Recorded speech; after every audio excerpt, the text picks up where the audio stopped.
Hello. हम उत्तम कुमार वकील बोला तानी। हाँ बोला वकील साहब। तोहार लोगन के माई अपन पूरा संपत्ति का एगो पेपर तैयार करे ले बाड़ी। तो हमनी के का करे के बा? तोहरा लोगन के साइन करे के बा। हम तोरे ही यहाँ आवतानी। ठीक बा, हम तीनों भाई आवतानी। ओके। कहा माई, तोहरा से ई उम्मीद ना रहल।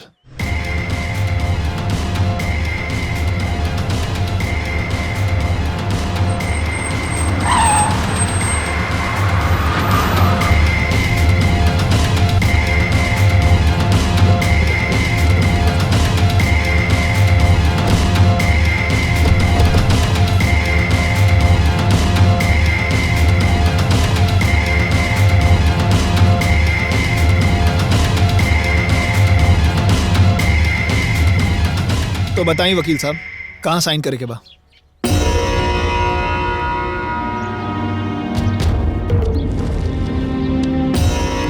तीनों लोग यहाँ साइन कर दी।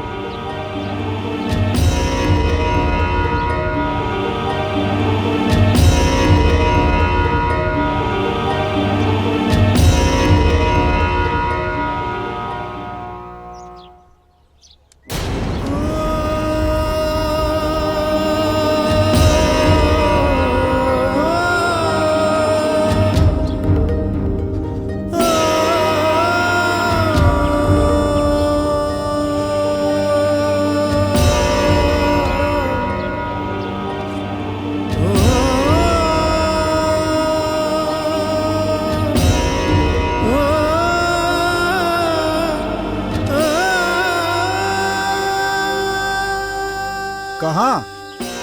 अब का साइन तो हुई बिलवा। अरे जाके बोल दो उनका से जकरा के संपत्ति देवे के बाद दे देसु। अरे एक बार पेपर तो पढ़ ला लोगन। अब का साइन तो हुई बिलवा। इतना सब कुछ देख लेनी सन कम बका। फिर भी एक बार पढ़ ला तू लोग। ये कोनो एनओसी पेपर ना है। तोहार माई अपन सारी संपत्ति तोहरा लोगन के नामे लिख देले बाड़ी।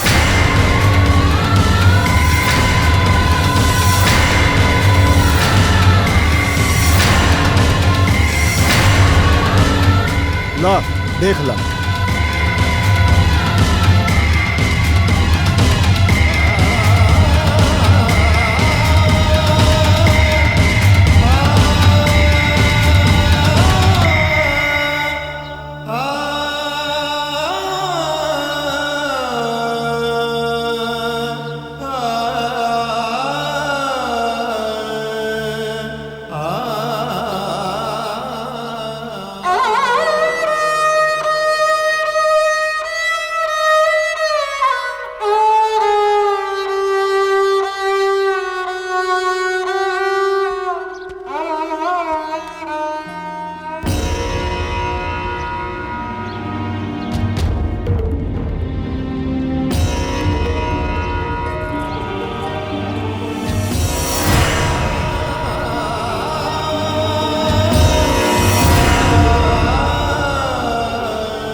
माई, मम्मी जी, अम्मा जी, माई, माई, माई, अम्मा जी। कहाँ चल गई माई? ए जी, अम्मा।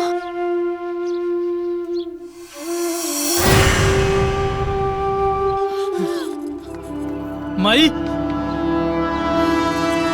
मुझे अम्मा जी, अम्मा जी, अम्मा जी। माई, माई, हे माई, माई, माई।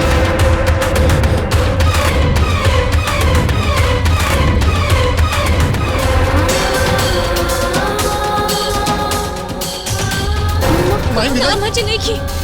चलिए देखिए। ए भैया, अरे माई माई कहाँ भैया आखिर माई चल कहाँ गई?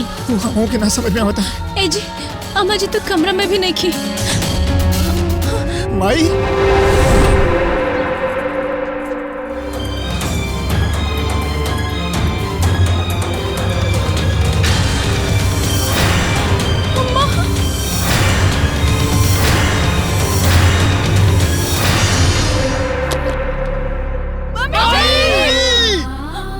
अम्मा जी अम्मा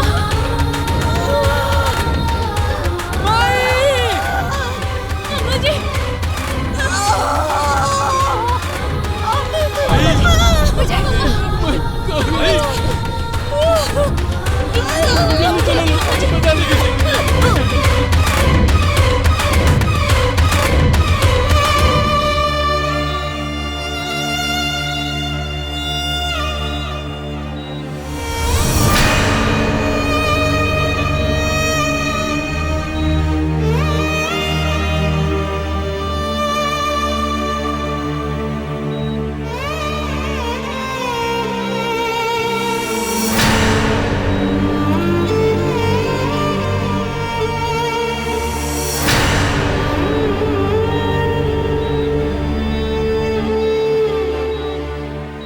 पता ना अब का होई। माई ठीक हो जाई ना। ना रिपोर्ट दिखाओ। जी सर।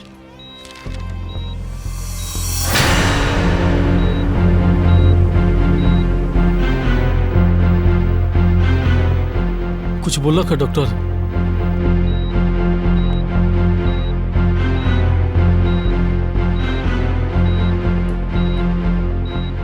पल्स नोट कर लो।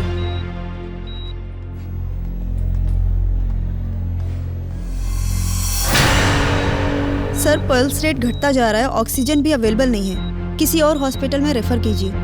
इतना टाइम नहीं है इनके पास, क्योंकि इनकी बॉडी में पॉइजन पूरी तरीके से फैल चुका है। हम सिर्फ अपना बेस्ट कर सकते हैं और कुछ नहीं। ओके सर। देखिए, आप लोगों की माँ के शरीर में जहर पूरे तरीके से फैल चुका है। अब उनका बचना असंभव है।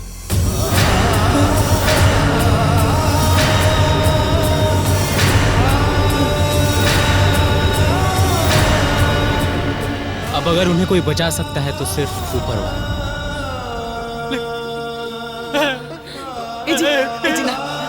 अम्मा जी अम्मा जी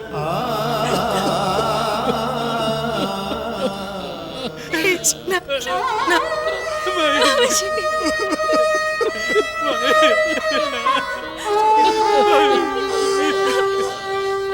माई के बिना ना रह पाए बाबा। चुप हो जाए। अब हमने के अम्मा जी के सलामती खातिर भगवान से ही प्रार्थना करे के पड़ी।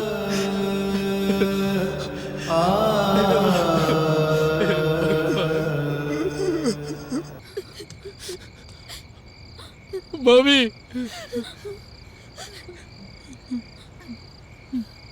माई के होश आ गइल बा। हाँ कहा अम्मा जी के होश आ गए। जल्दी चला लो। अम्मा जी के होश आ जल्दी चला लो। गए। हे माता रानी, हे मैया, चल चली दीदी।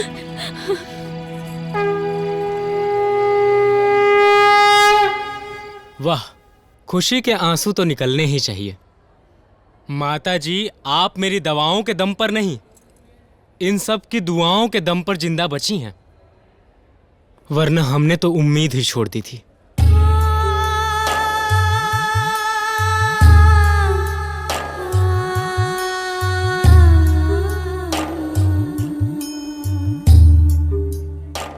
खैर, अब आप पूरे तरीके से स्वस्थ हैं। आप अपना ध्यान रखिएगा। अच्छा, अब मैं चलता हूं।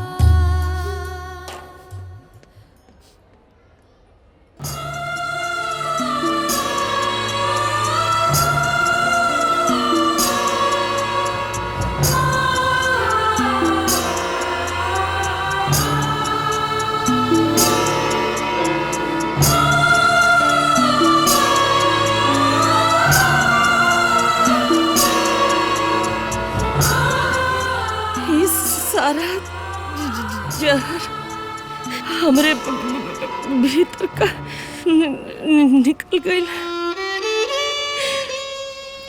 हम अपने बेटा के अपना पतोह के अपन दुश्मन समझत रही। बहुत नीच औरत बानी हम।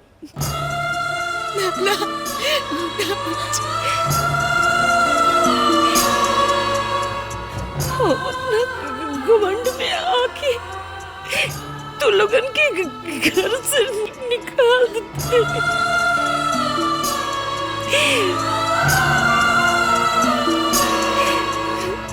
ओकरा बाद जब हम अपन घर आंगन ना देखनी तो हमरा के समझ में आयल कि ई सब केकरा खातिर बा। बेटा पतोह के अलावा हमरा जीवन में और बाकी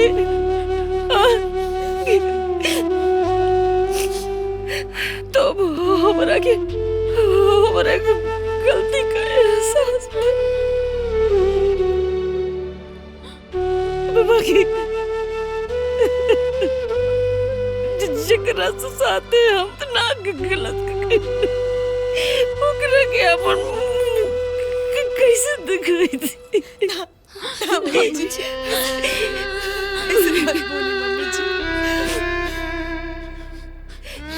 इसे हम अपन जीवन लीला खत्म करल चाहत रहनी अबे बिटिया।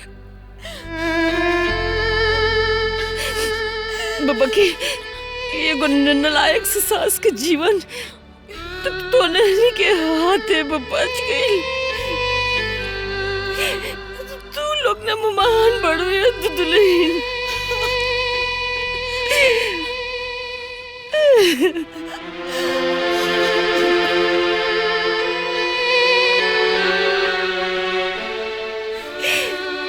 बाकी जहर हमारे भीतर का पूरा जहर निकाल दिले बा।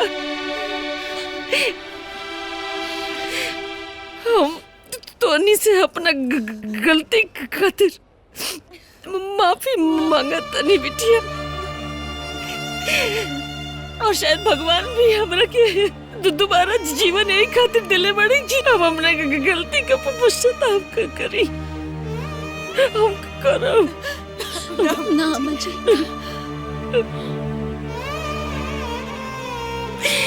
हम सास ना बन बोली बाकी माई बन के जरूर तुम लोगन के दिखाई। तुम लोगन के पापा तो ना बना बोले भी बिटिया। बाकी बेटे बना के जरूर दिखाई। माफ कर अम्मा जी। अम्मा जी हाथ मत जोड़।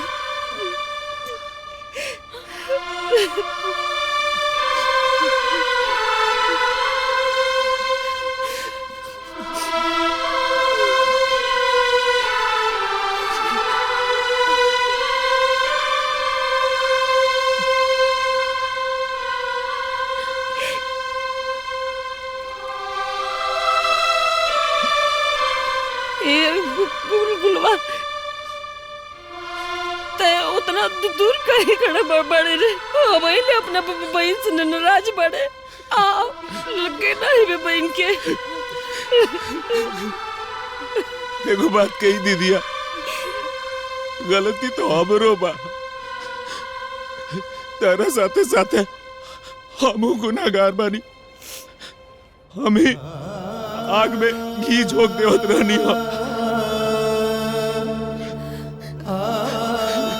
हमरो के माफी मांगी के चाहिए।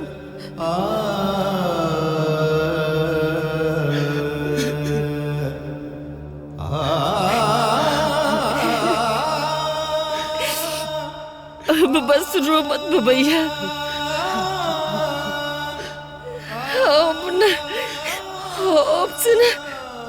अब हम अपन परिवार देखा तू अपन परिवार देखबे।